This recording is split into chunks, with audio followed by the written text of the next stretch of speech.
Hello students, how are you? This is your chapter number 3 of history ruling from countryside. Students 12 August 1765 notes number first में आप देख सकते हैं इस date को। बहुत इंपॉर्टेंट डेट है स्टूडेंट ये। स्टूडेंट्स 12 अगस्त 1765 को Mughal emperor Shah Alam second east India company को बंगाल, बिहार और उड़ीसा का दीवान नियुक्त कर देता है। स्टूडेंट्स बंगाल, बिहार और उड़ीसा की दीवानी मिलने का मतलब था कि अब east India company tax free trade कर सकती थी बंगाल में से, और इसके साथ साथ वो बंगाल से रेवेन्यू या टैक्स कलेक्ट कर सकती थी। और स्टूडेंट्स ये काम गवर्नर जनरल रॉबर्ट क्लाइव की प्रेजेंस में होता है। तो 12 अगस्त 1765 को east India company Robert Clive की प्रेजेंस में बंगाल की दीवान बन जाती है। मीन्स उसको बंगाल से दीवानी या रेवेन्यू कलेक्ट करने का अधिकार मिल जाता है, और उसके साथ साथ वो टैक्स फ्री ट्रेड करने का अधिकार भी ले लेती है। स्टूडेंट्स बंगाल में वीकली मार्केट को हाट्स कहते हैं। मुर्शिदाबाद स्टूडेंट्स बंगाल में लोकेटेड था। ये मुर्शिदाबाद को स्टूडेंट्स मुर्शीद कुली खान ने बसाया था, जो कि बंगाल का एक रूलर था। स्टूडेंट्स 1765 से पहले मीन्स दीवानी मिलने से पहले ईस्ट इंडिया कंपनी इंडिया से जो गुड्स खरीदती थी वो उनके बदले गोल्ड और सिल्वर देती थी। लेकिन स्टूडेंट्स जब ईस्ट इंडिया कंपनी को 12 अगस्त 1765 को बंगाल की दीवानी मिली तो ईस्ट इंडिया कंपनी ने इंडिया से खरीदी जाने वाली गुड्स के बदले गोल्ड और सिल्वर देने से मना कर दिया। अब students east India company Bengal से रेवेन्यू या टैक्स कलेक्ट करती और उसी टैक्स का इस्तेमाल वो इंडिया से गुड्स खरीदने में करती, और फिर उन गुड्स को इंग्लैंड में एक्सपोर्ट कर देती थी ईस्ट इंडिया कंपनी। स्टूडेंट्स 1770 में बंगाल में एक बहुत ही टेरिबल फेमिन आता है, बहुत ही भयानक अकाल पड़ जाता है, और इसमें स्टूडेंट्स 10 मिलियन लोग मारे जाते हैं, 10 लाख लोग मारे जाते हैं बंगाल में, और 1/3 पॉपुलेशन वाइप्ड आउट हो जाती है। मीन्स 1/3 पॉपुलेशन ख़त्म हो जाती है। चार्ल्स कॉर्नवालिस स्टूडेंट्स ये इंडिया का गवर्नर जनरल था, और इसके शासनकाल के दौरान परमानेंट सेटलमेंट की शुरुआत होती है। स्टूडेंट्स देखते हैं परमानेंट सेटलमेंट कब स्टार्ट होता है। तो 2 क्वेश्चन बड़े इंपॉर्टेंट बनते हैं स्टूडेंट्स इसमें। एक तो चार्ल्स कॉर्नवालिस कौन था? वो इंडिया का गवर्नर जनरल था। उसने कौन से सेटलमेंट की शुरुआत की? परमानेंट सेटलमेंट की। कहाँ पे? बंगाल में। और स्टूडेंट्स परमानेंट सेटलमेंट कब स्टार्ट हुआ? ये स्टार्ट हुआ 1793 में। स्टूडेंट्स परमानेंट सेटलमेंट क्या था? ये किसानों से टैक्स कलेक्ट करने का एक तरीका था ताकि कंपनी की इनकम परमानेंट हो जाए। स्टूडेंट्स इस सिस्टम में जो राजा थे और जो तालुकदार थे, मीन्स बड़े बड़े घरानों से ताल्लुक रखने वाले जो लोग थे, उनको जमींदार बना दिया गया। और स्टूडेंट्स ये पेजेंट्स से टैक्स कलेक्ट करते थे। कौन? राजा और तालुकदार। और फिर वो टैक्स या रेवेन्यू किसको देते थे? कंपनी को। स्टूडेंट्स जो टैक्स पे होता था उसकी अमाउंट फिक्स कर देगी परमानेंटली रूप से। मीन्स ये बोल दिया गया कि फ्यूचर में टैक्स नहीं बढ़ेगा। तो जो टैक्स परमानेंट कर दिया गया कंपनी के द्वारा उसी को बोलते हैं परमानेंट सेटलमेंट। महाल क्या होता students? British revenue records. Means British लोग जो टैक्स लेते थे या रेवेन्यू लेते थे वो उनका एक रिकॉर्ड बनाते थे, और उस रिकॉर्ड में स्टूडेंट्स विलेज और ग्रुप ऑफ विलेजेस को महल कहा जाता था। मीन्स महल क्या थे? ब्रिटिश रेवेन्यू या टैक्स के रिकॉर्ड में विलेज या ग्रुप ऑफ विलेज को कहते थे महल। महलवाड़ी सिस्टम। स्टूडेंट्स अभी महलवाड़ी सिस्टम करते हैं। परमानेंट सेटलमेंट के बारे में हम बात कर चुके हैं। सेटलमेंट या सिस्टम होता महलवाड़ी। ये स्टूडेंट्स 1822 में शुरू हुआ। तो ध्यान रखेंगे परमानेंट सेटलमेंट शुरू हुआ था 1793 में, और महलवाड़ी सिस्टम स्टार्ट हुआ, ये शुरू हुआ स्टूडेंट्स 1822 में। इसको होल्ट मैकेंजी नाम के एक इंग्लिश मैन ने स्टार्ट किया था। स्टूडेंट्स महलवाड़ी सिस्टम को बंगाल प्रेसिडेंसी के नॉर्थ वेस्टर्न प्रोविंसेस में मीन्स नॉर्थ वेस्टर्न स्टेट्स में लागू किया गया। और बंगाल प्रेसिडेंसी का जो उस टाइम का नॉर्थ वेस्टर्न प्रोविंस था उसका ज़्यादातर हिस्सा आज उत्तर प्रदेश में शामिल है स्टूडेंट्स। 3 प्रेसिडेंसी टाउन होते थे स्टूडेंट्स, बंगाल, मद्रास और बॉम्बे। बंगाल से स्टूडेंट्स ब्रिटिश लोग ईस्ट इंडिया का शासन चलाते थे, मद्रास से साउथ इंडिया का, और जो वेस्ट में बॉम्बे प्रेसिडेंसी थी स्टूडेंट्स उससे ब्रिटिश लोग वेस्ट इंडिया का शासन चलाते थे। तो 3 प्रेसिडेंसी टाउन थे, बंगाल, बॉम्बे और मद्रास।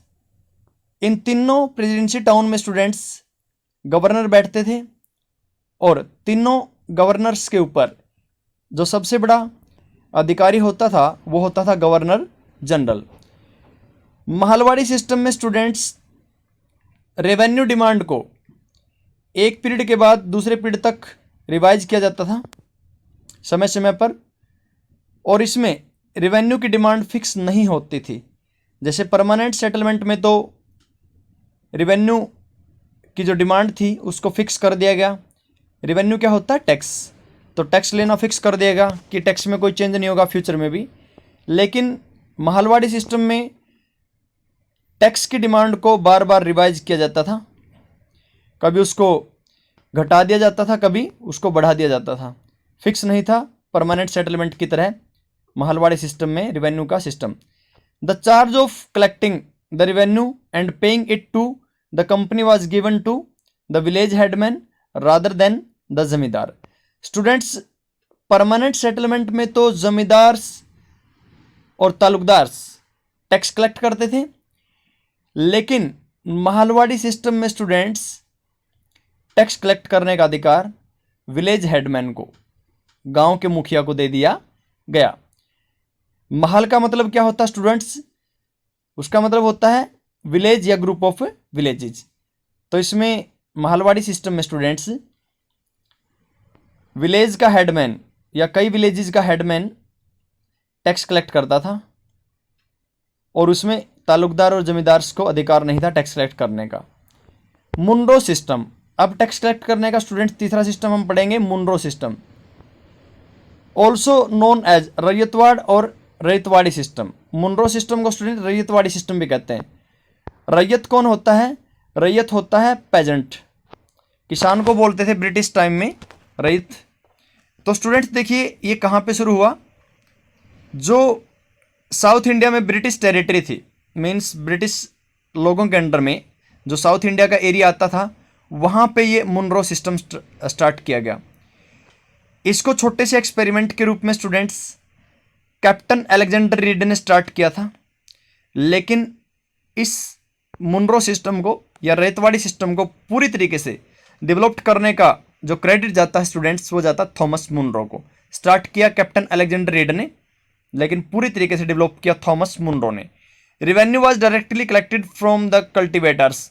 इसमें स्टूडेंट्स कल्टिवेटर से मीन्स किसानों से, जिनको रैयत कहते थे, उनसे डायरेक्टली रेवेन्यू कलेक्ट किया जाता था। तो मैं एक बार फिर स्टूडेंट्स आपको बता देता हूं, परमानेंट सेटलमेंट्स में तालुकदार और जमींदार टैक्स कलेक्ट करते थे। इसके साथ साथ स्टूडेंट्स मीन्स परमानेंट सेटलमेंट में मैं बताता हूं, जो तालुकदार और राजा लोग थे उनको जमींदार बना दिया गया और वही टैक्स कलेक्ट करते थे। महलवाड़ी सिस्टम में विलेज का हेडमैन टैक्स कलेक्ट करता था, और रैयतवाड़ी सिस्टम में ईस्ट इंडिया कंपनी डायरेक्ट रैयत से मीन किसानों से टैक्स कलेक्ट करती थी। लेट 18th सेंचुरी में स्टूडेंट्स जो ईस्ट इंडिया कंपनी थी उसने ट्राई किया कि वो अपना कल्टीवेशन का एरिया बढ़ाए, और किसकी कल्टीवेशन करना चाहती थी वो? ओपियम और इंडिगो। मीन्स इंडिगो होता है नील जो कपड़ों में रंगने के लिए दिया जाता है, और ओपियम होती है अफीम, एक नशीला पदार्थ होता है, ये मेडिसिन में भी इस्तेमाल होता है students. Crops and areas selected by the British. Students British लोगों ने अलग अलग एरिया सेलेक्ट किए अलग अलग क्रॉप्स को ग्रो करने के लिए। जैसे उन्होंने बंगाल को सेलेक्ट किया जूट बोने के लिए, असम को सेलेक्ट किया टी की कल्टीवेशन के लिए, यूनाइटेड प्रोविंस, जिसको उत्तर प्रदेश कहते हैं स्टूडेंट्स अब हम, तो उत्तर प्रदेश का पुराना नाम क्या है? United province. यूनाइटेड प्रोविंस को स्टूडेंट्स शुगर केन के लिए, क्योंकि उत्तर प्रदेश में आज भी गन्ना सबसे ज़्यादा होता है इंडिया का।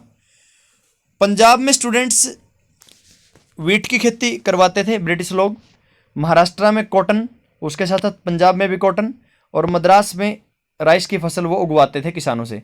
कलमकारी प्रिंट, स्टूडेंट्स ये एक कपड़ों के ऊपर प्रिंट किया जाता है, कपड़ों के ऊपर एक कलाकारी की जाती है, तो उसको बोलते हैं कलमकारी प्रिंट।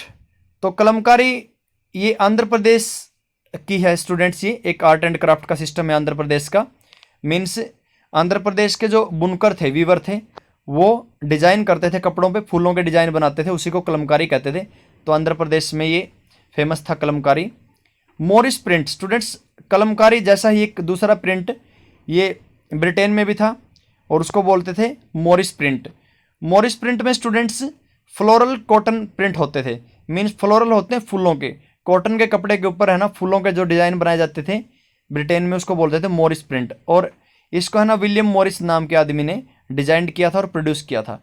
स्टूडेंट्स कलमकारी और मोरिस प्रिंट दोनों में रिच ब्लू कलर का, बहुत ही घने नीले रंग का इस्तेमाल होता था और उस रंग को बोलते थे इंडिगो। इंडिगो का प्लांट स्टूडेंट्स इंडिया में कल्टीवेट होता था और ब्रिटिश लोग इंडिया से ही कपड़ा रंगने के लिए इंडिगो लेके जाते थे। प्लांटेशन, स्टूडेंट्स प्लांटेशन एक लार्ज फार्म होता है, मीन्स बहुत ही बड़ा खेत होता है।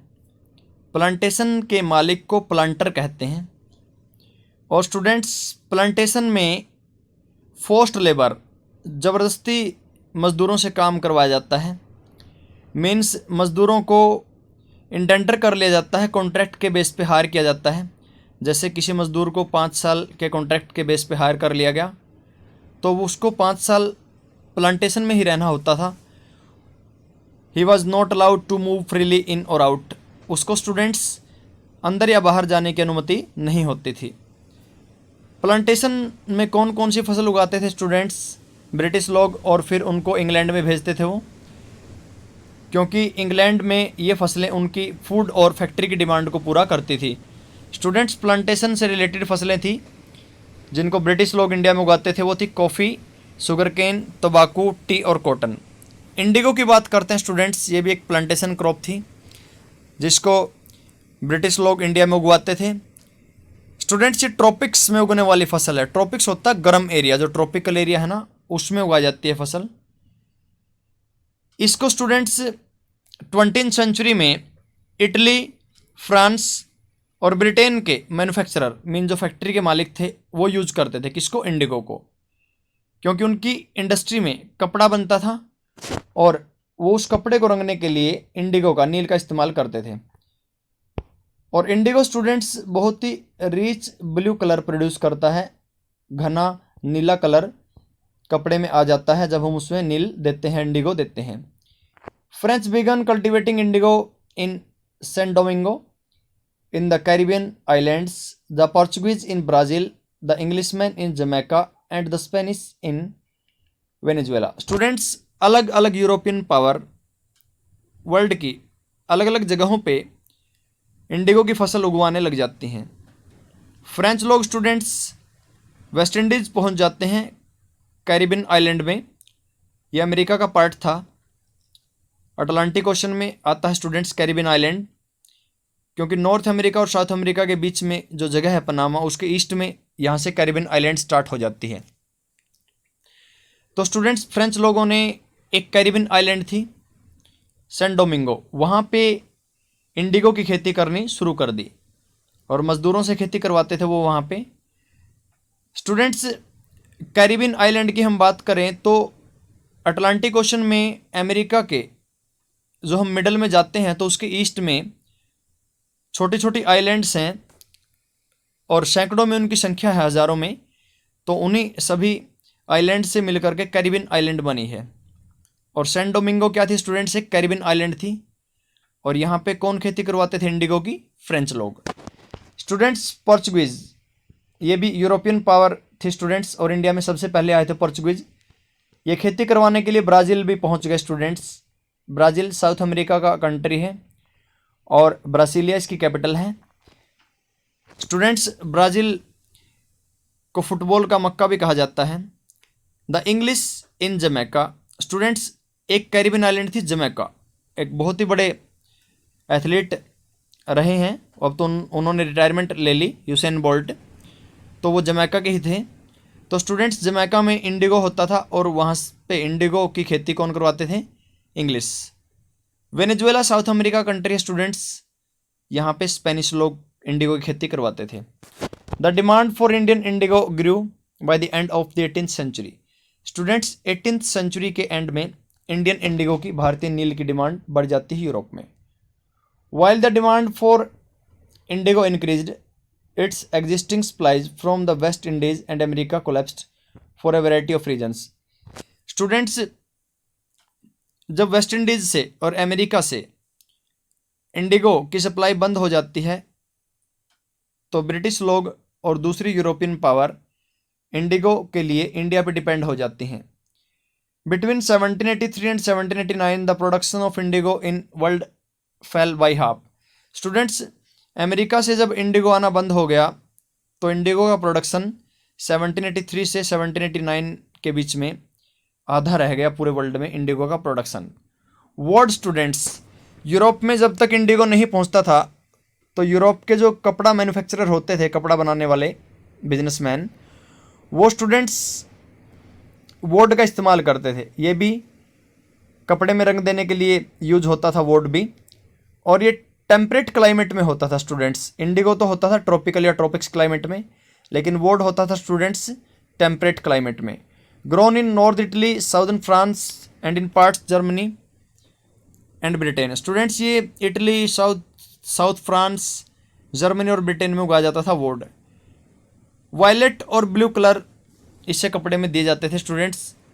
Die from woad was pale and dull. इसकी डाई इतनी अच्छी नहीं होती थी स्टूडेंट्स, काफ़ी फीकी डाई होती थी इसकी। Slave revolt in San Domingo in August 1791। Students, August 1791 में सैन डोमिंगो के स्लेव्स रिवोल्ट कर देते हैं फ्रेंच प्लांटर्स के अगेंस्ट में। 18th सेंचुरी में स्टूडेंट्स, फ्रेंच प्लांटर्स इंडिगो और शुगर की खेती करवाने लग जाते हैं सैन डोमिंगो के अंदर।